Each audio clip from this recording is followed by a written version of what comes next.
Chris. This is my video about the research and stuff I put into the Henry V or Henry V project. So I guess the first thing just off the bat is when you assign this project, I was kind of a little like, it was like very daunting on me, I guess that's the best way to put it, because I have actually never like worked with Shakespeare before. In every class that I've taken, like theater history class so far, I haven't done like the theater history courses that cover Shakespeare yet. I've done the more modern side of the history spectrum so far. And just other classes, like, because I've taken like humanities courses and stuff like that, and they just like touch on Shakespeare. There's like, oh yeah, Shakespeare and he wrote plays, and then they just like move on. But I've like always known Shakespeare, obviously, for doing theater, but I actually only got into theater pretty recently. I have not always been into it, so I have not always been exposed to it. And so this was my first time actually working with Shakespeare in any capacity ever, really. So obviously the first thing that I looked into was that iambic pentameter, because that was new. And I just think it was like really fascinating. It's just so cool how like Shakespeare kind of did his own thing. He's just like, I'm gonna have my entire own way of writing and having my works spoken in like a whole new way and read in a whole new way. Like pronunciation, like I think we'd mentioned it briefly in class because I'm just picturing BP talking about it briefly in class with like in the first little bit of the prologue option, the invention, but you pronounce it invention, so it's like an additional syllable, and just how like unique and like interesting that is, because like you don't have that anywhere else. Like that's only Shakespeare. Like Shakespeare created that, and that's just how it is. So iambic pentameter was just like the first thing I just like researched and just like got into, and just being like, oh, I didn't even like know that was a thing. Like I had heard it before, but I never like made the connections, like, but that was Shakespeare and all of his work is that. Like I'd never really known that.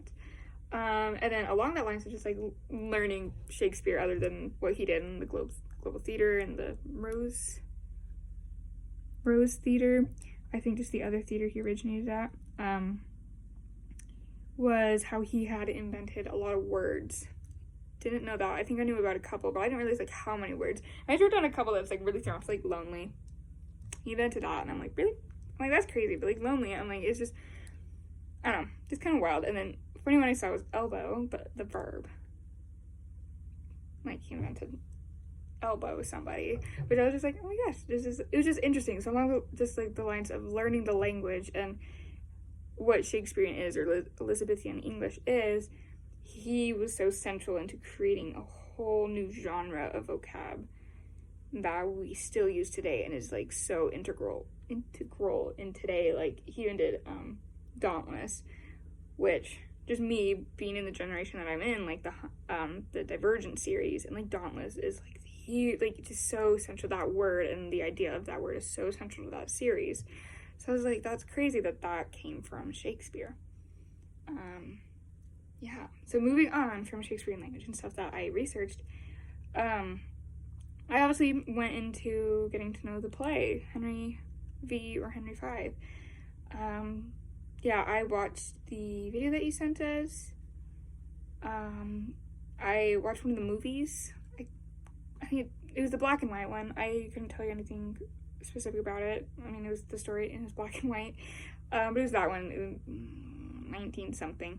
But I watched that one just because I like the older Shakespearean movies. Like, I don't know, like I like movies that take a Shakespeare show and either have it set in a more modern time, but they keep the Shakespearean language, or just like the old, like original black and white versions of Shakespeare being turned into movies. Those are my two types of like Shakespeare films I like. And so I was just like, well, I don't think there's gonna be a Henry V movie that takes place in like, I don't know, 1960s Italy, but they keep speaking the Shakespearean language because that's what I like. So I was just like, I'll go with the black and white one. So I watched that one and I did enjoy it, and helped me just like really understand the story and really see it a lot better.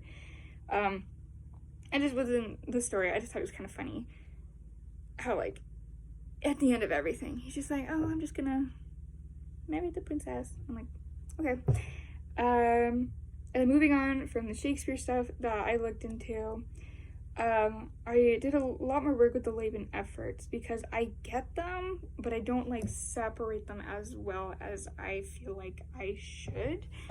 Or like can just like easily pick up on all of them. Like there's definitely, I'd want to say I'm a good like 60%, no, I'd say about 70% with all of them, just like 70% as a whole. I'm just like, yeah, like I get it and I can like distinguish in between all the different ones. But when I was just like doing some research, I found a really interesting article. I cannot tell you where it was from. It was like theatersomething.com. It was talking about the Laban efforts, but in regards to costumes and costuming. And I'm really into costumes. Like I think about costumes. I have a whole like sewing station back behind me. Like I love costumes and fabrics and how that is so integral to the character and like character design and development and how like costumes play a part of that and tell the story. And so I was just reading this article about it, and they were saying how they were talking about Gwendolyn from The Importance of Being Earnest, and how her costumes, like just like her dress would to have been like a little bit more like loose or frilly or something like that, and it would have either like glide or flick or something like that, and like picturing how the costume were to move with the character throughout the efforts.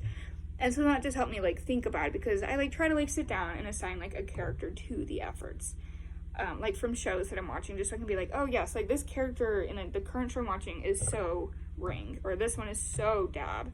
And I can do that, but sometimes it's hard for me to get like a full set of 8. Like I can't get that whole deck of cards, but I can get a good amount, but not the whole set. But having the costume, just like that imagery in my head, I'm just like, oh wait, that makes sense to me.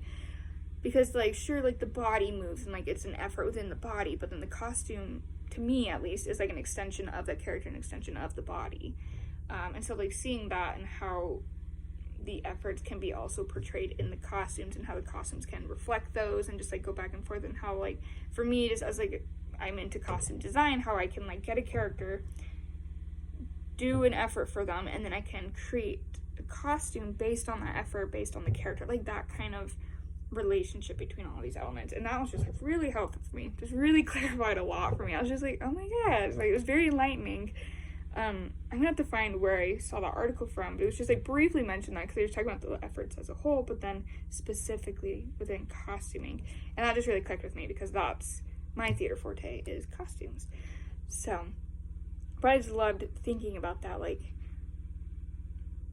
yeah, like a character that is Float, they're not gonna have these really tight clothing all the time. Like when you Float, like they're a little just more like relaxed. Like obviously there's like, they might not always be wearing something that specifically gives off that effort, but it's a little bit easier when you picture the costuming in relationship, or at least to me, it just really clarified a lot in my head. I was just like, oh yes, that makes sense.